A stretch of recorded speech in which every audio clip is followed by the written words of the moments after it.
A developer on 11th April posted on Twitter that his CEO fired 12 QA people, complete QA team, to save 1.2 million in salaries, and he replaced them with an AI pipeline. Just 1 month after, a bot hallucinated the discount code in the live production environment, and suddenly every product became of price zero. 6 million gone in a single day. Then the CEO called the fired QA lead and asked him to help it fix the issue for free. I have experience of 13 years in QA across banking and fintech, and when I read this, I was not angry. I was not even surprised. I've seen this type of decision building for 3 years and now finally hitting a wall. It's not about greed of a CEO. It's about a profession-wide misunderstanding that what quality engineers actually do. And this decision didn't come out from nowhere. With the help of AI tools, in 2026, devs are shipping 76% more code per person. This is not something which I'm making. This is a Smart Bear research report, which included 1,000 plus team. Finally, leadership noticed, and they did the math. They said that if developers are generating code faster, then the testing should be faster too. So pressure eventually moved to downstream, to QA people. QA became the bottleneck. If AI is writing the code, can it test as well? Vendor said yes, loudly, confidently, and with full cheer. 1.2 million QA salary became the obvious line to cut. Thousands of leaders are considering this right now. He believed the pitch, acted on the maths, and he was terribly wrong. It did cost him 5 times what he thought he was actually saving. So here is what happened, and I want you to pay attention to this because this is important. AI ran every single test. All of them became green. There were no failures, no alerts, and AI gave clean bill of health, and the same applied to production as well.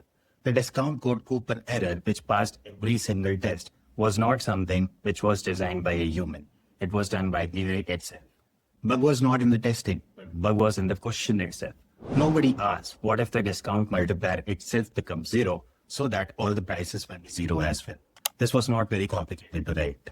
But the QA with production experience write these type of tests on day one. They have seen the failure live. They know where the gaps are. They're not smarter than AI by any means, but they know what works in the production and what might fail. AI had never been at a 2 a.m. incident call. AI never explained wrong transaction to banking operations team.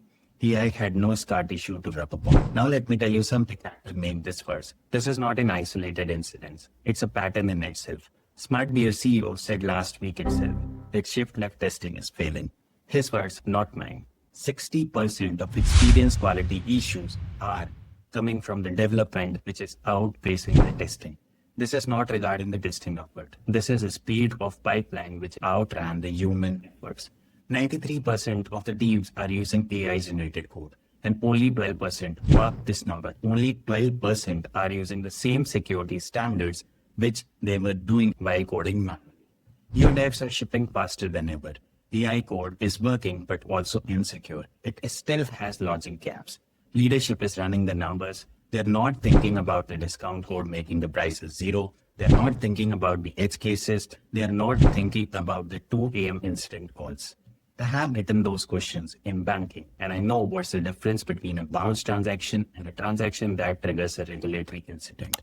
I've sat in those calls, and I know that these things can't be caught with AI. CEO didn't know this, boardroom doesn't know this, until 6 million gone in a single day.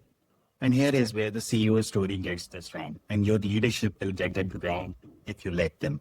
QA job was never to run test. It was never to click on a regression sort. It was never to fill the test case template. Those part of job should be automated and are getting automated widely.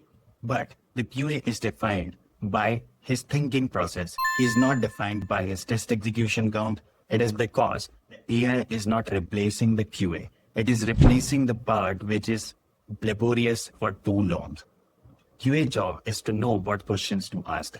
How can a particular scenario fail in production? What's the worst way of failing? Not the most likely way, but the worst way. Discount coupon goes to zero, transaction processes twice, token expire midway, and then customer card empties silently. These are the things which QA only thinks because he has seen the live production environment. AI didn't fail. It succeeded at every question that was asked. The failure point is that nobody in room was there to ask AI right questions. Gatekeeper, which is QA, was not replaced. Gatekeeper was simply not available. And then, when everything gone wrong, CEO's first call was not to AI, it was to the human who he fired. He knew somewhere the human was needed until it was too late. So what do you actually do with this? First, stop associating your value with your test execution. Critical question you should be asking is that what happens to the system when it goes into production? Questions which nobody else has thought of. Second, learn what AI code does poorly. It is not random, it is systematic. AI misses boundary condition and unexpected input values consistently. Interaction bugs is something which AI really struggle with. Two systems meeting in production. This is going to be your domain now. Not testing the AI code, but asking questions which AI can't ask to the developers. Third, go to the leadership running cost calculation. Ask them one question. What is the cost which we have not written yet? And before deployment, asking those questions costs nothing. After a 6 million loss, it is going to cost everything. The story went viral, not because it was surprising, but it became viral because every QA engineer recognized the same. They have seen the calculation before. They have sat in that meeting. They felt the pressure when the QAs are called as bottlenecks. What 6 million bought is the proof that AI-assisted testing is not the end of QA. It is end of test execution of QA because that part of job was already dying through automation. It is the end of QA engineers who are simply running the test. This is new rise of a different type of QA, which has the capability to ask harder questions. It is part of the job and surprisingly more important one. 12 people knew this. CEO learned it the expensive way. If you are figuring out your place in the artificial intelligence era, subscribe. I'm Samaj, having 13 plus years of experience in QA across banking and fintech. I test tools, I track stories, and I report back honestly so you don't have to figure it out all alone. Subscribe for more.